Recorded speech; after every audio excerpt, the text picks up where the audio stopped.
Okay, so we're here with the Song Master, 92.9 Dave FM, with David Foster, the man behind so many songs that you know and love. Some of them on Dave FM, like She's a Beauty by the Twos. That's your song.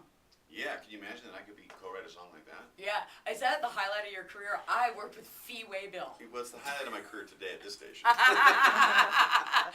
Okay, so you're in town. You've got a big lineup. Peter Cetera, okay.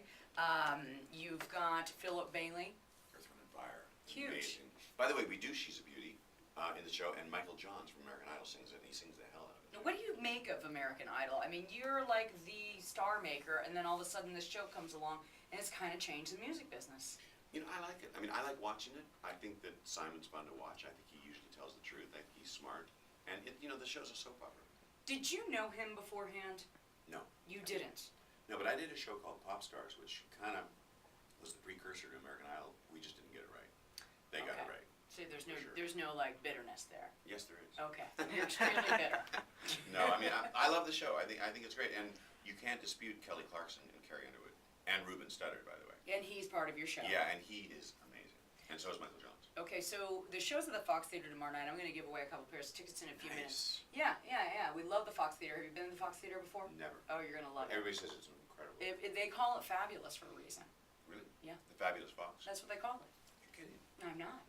Wow. Okay, so we're here with David Foster. You have worked with so many different people. Who is a bigger diva, Streisand or Celine Dion? What's the name of the team here? The Braves? Is that what they're called? Oh my God, you can't answer that? Well, I mean, Like, okay, if you had to be stuck, we've already revealed that you were claustrophobic. And if like... claustrophobic. Okay, No, Foster claustrophobic. And you've worked with both of these ladies. And you had to be in a room for like 60 minutes and you had to pick one, it would be... Either one. They're both fascinating. No, I'm not kidding. I mean, Barbara is, let me say this about Barbara Streisand. She is a person who is, 65 years old now, 66. She has lived her entire life without ever compromising. Okay. Ever, not once. Now that alone makes you an interesting person. Does that mean she's just a bitch? No, not at all. No, it means like, I'll give you an example. Okay. I'll give you a quick example. All right. We were all sitting around having dinner together. Barbara and I had Andrea Bocelli there, and Long, this classical pianist, Josh Groban, and another few friends. We were having You dinner. were all having dinner. We're all having dinner. Whose house? At a restaurant. Okay, and that's quite a... Yeah, okay, it was good. Actually, Who's Cher this- was there too. Now, I don't want to, that sounds like I'm name dropping, but You do it. So Cher's there too. Right, And okay. Cher, Barbara Streisand, are they tight? yeah, they're okay. Okay. Yeah, all they right. both live in Malibu. Okay. All right, so anyway, so Josh says, I gotta leave. Josh Groban says, I gotta leave because I gotta get up at 4:30 to do somebody had just died and they wanted a testimonial from him. So he had to get up at 4:30 to be East Coast, Good Morning America or something. Okay. Barbara says, why? And he says, oh, well, there was a person that was supposed to do it, but they canceled, so they called me to do it, so I knew the guy. She said, why? Why are you getting up at 4:30 in the morning to do that? You don't have to do that. Don't do it. You don't have to do that. And that's how she's lived her life, and that's why she's Barbara Streisand. But is that setting a bad precedent, Not at though? all. No? I mean, Could you argue with her career, the career she's had? you can't argue, but would you argue when we're on with David Foster that times are different then, that it's a much more competitive music scene? It is, but I would say somebody like Madonna has never compromised in her life either. She Now- won't do TV. I mean, she just does what she wants to do. And you've worked with her too. I have. Would you be scared to be locked in a room with her?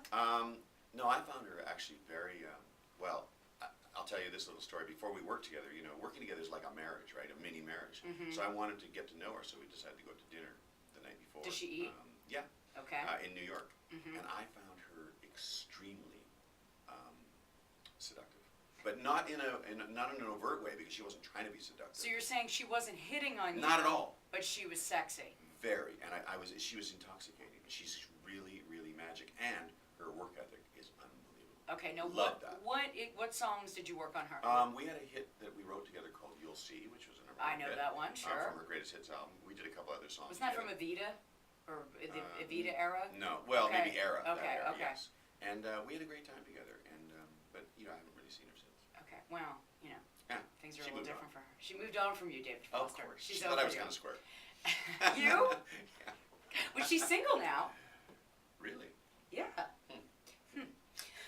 All right, I'm going to play a song now, and then we're going to talk to David about the one person who you're dying to work with and they keep saying no to you. At least that's what I'm reading. Mhm. That's what I'm reading. Should we say who it is? No! Oh, okay. It's right up